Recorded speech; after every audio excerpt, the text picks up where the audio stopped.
more than that. All right, let's jump forward to present day, your present day activities, which I myself have witnessed you at every event that I'm going to here in the Bronx in regards to stop and frisk, yes, or police abuse of power, from yes, Jatik Reed to Romali Graham, yes, and probably a few other yes, events. Now there's come a question, and rightly so, about the role that our political representatives play. Right now, what has been your position, with the question of stop and frisk, mass incarceration, and the criminalization of our youth? I'm glad you asked me that question, guys, because it appears to be some misperception of my position. And I give you an example. If a person walked into a bar to use a bathroom, and if someone in the street saw him do it, they would think he went in there to have a drink, but not knowing he went to use the bathroom. So because of their perception, doesn't mean it's a reality and truth. It's a reality and truth to that person, but it's not a reality and truth as to being the truth, because it's something that they perceived but didn't know the truth of it. So my position can't change and will never change until stop and frisk, the illegal use of stop and frisk, is removed out of the policy of the NYPD. So you're saying it can't be mended, it must be ended? I'm saying that the illegal use of stop and frisk has to be ended. Okay. Black and Latinos should not be subjected to harassment because of the color of their skin or the way they speak, because a police officer does not like it, because they're coming from another community outside of our boroughs who does not relate to me and you and my constituents, and they're harassing them because of the color of their skin or because of their tongue maybe speaking a Latino language. We do not accept it in our community, and we're calling for the stop of harassment of our young. My position has been clear because I've introduced legislation in Albany, right here, bill number A2288 is on record. I am one of the sponsors of stopping the illegal use of stop and frisk. Don't take my word, but from the horse's mouth to you, go check it on the line. A2288. I'm one of the forefront fighters of the stop and frisk in Albany. Look, we got your background. You told us about the bill that you've introduced, and it's a step in the right direction. But tell me something about this recent disconnect with the activists on the street, based on a incident that happened with a young child. Well, what happened was, is that, see, people know I'm a strong advocate fighting against stop and frisk in Albany after I've introduced this bill, where many other legislators failed to step to the plate on. I came out and called it a conspiracy on young black male and Latino males that's destroying them and giving them records from a young age and destroying their futures. So people know where I stand on this in the media. So the day they shot this young brother in my district, young boy, should I say, 4 years old, Lloyd Morgan, and I came out to Forest Projects the day that happened, the night it happened. These reporters from the New York Post, our favorite newspaper, right? Yeah, came out and asked me, Stevenson, what do you think about stop and frisk now? Now, why think about this, y'all? Why would he put a mic to my face in the middle of my anger of watching a 4-year-old be carried away in a bag for? How you think I felt watching a 4-year-old being put in a bag out and being taken out of my community from being shot in his head? I just think about the anger of. I was so frustrated and angry to see this. I'm like, what foolishness happened here? And the reporter going to come to me, New York Post, and ask me, oh, Mr. Stevenson, well, what do you think about stop and frisk now? I wanted to rip the mic and him apart when he put the thing in my face.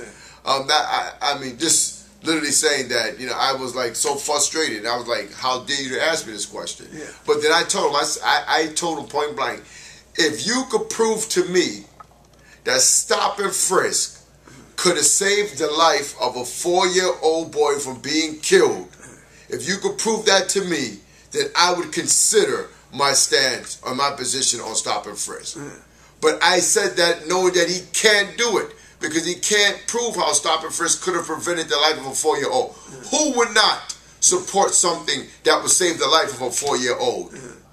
I don't care what position you're on, what you're standing. When it comes to the life of a young boy 4 years old, you will support any mechanism that will save that life. But they cannot present me with those facts. That's why I couldn't accept supporting stop and frisk. But they tried me.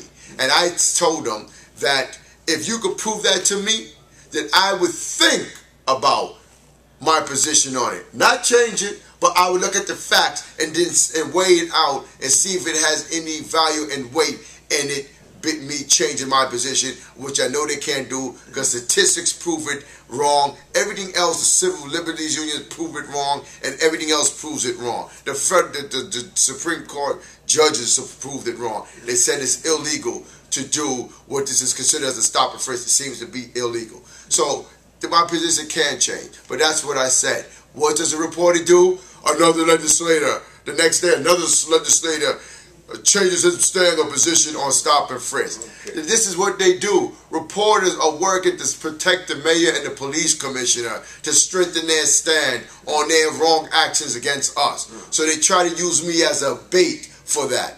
But who falls for it? There's a few out there who wants to divide us, or who works for the enemy to try to see if they're going to bring a person like me down, who's been a fierce fire for our community. If I said nothing and did nothing and zip in my mouth, then nobody would say anything about me.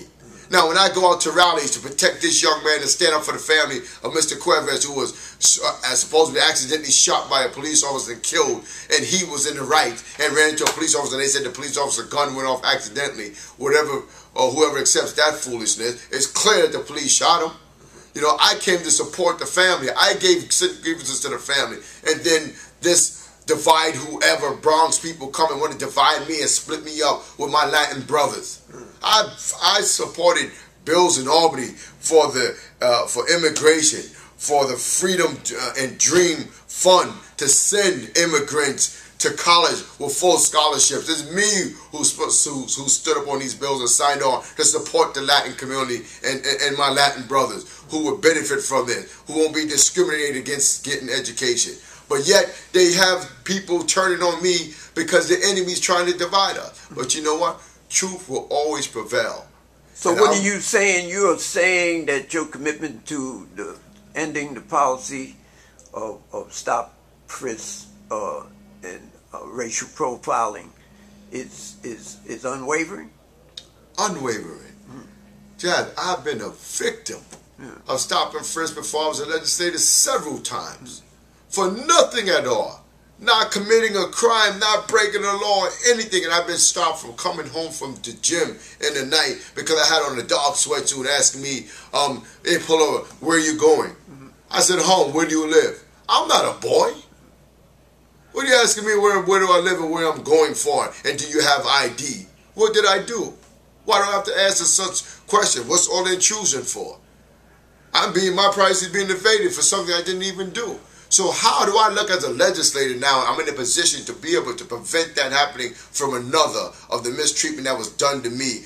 How do I look like being wobbling on making a decision when I have the opportunity now to fight to make that change? I'm on it. I'm going to fight until this stop and frisk policy changes. And I tell you, I'm sending out a call to all mayoral candidates. If you come to 79th District in the Bronx and want our support to be mayor of the city of New York and you don't have a plan outlined and laid out of what you're going to do about these unfair, illegal practices of stop and frisk, you would not get vote in the 79th District, and we will work with other districts and other legislators to make sure you don't get the support, and you won't be elected a mayor of this city if we can help it.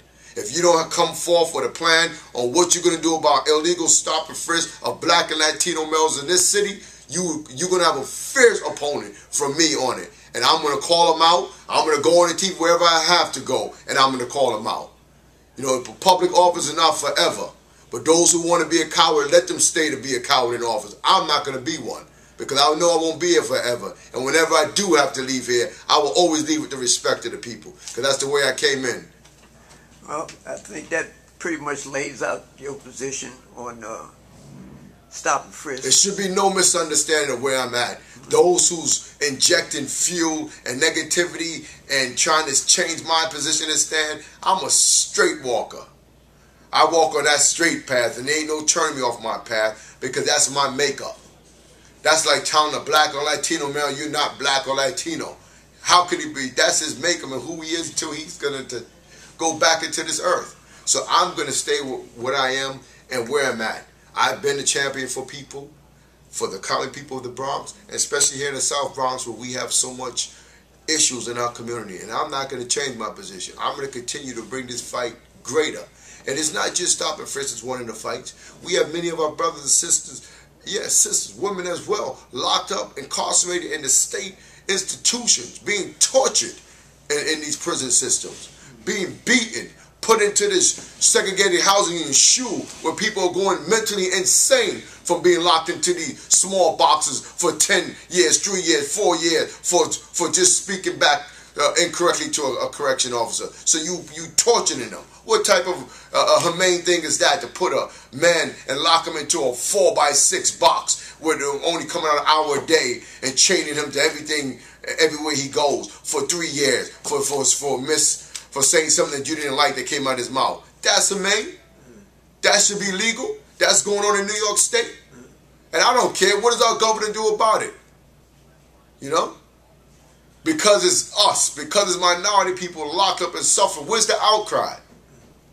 But as a correction committee member, I'm going to keep it up. And not just that, I'm going to join in with the sister like Michelle Alexander, who brought the new Jim Crow book out. Those who didn't see it should read it. It's the reality of the people outside our doors. And I'm going to continue to fight for it. All right, Mr. Stevenson, Assemblyman, I think... I'm sorry to sound uptight, but when I touch buttons that hurts me to see the suffering of our people and it goes unnoticed and in silence, I get rage like that. I'm tired of it and sick and tired of it. Because I go into the correctional facilities and see the suffering of our young black males. If you just can imagine, when I go into Great Meadows and Comstock, into the maximum security, to see how these young black males are being treated in warehouse, producing soaps and shampoos and conditioners that's being sold out in the stores out here. Slave labor. No. So we have more work to do, and straight from the horse's mouth to the viewers and listeners, I am who I am, and I'm going to stay fighting until that Stop and Frisk, illegally Stop and Frisk, is removed off the policy of the NYPD. Thank you. Thank you.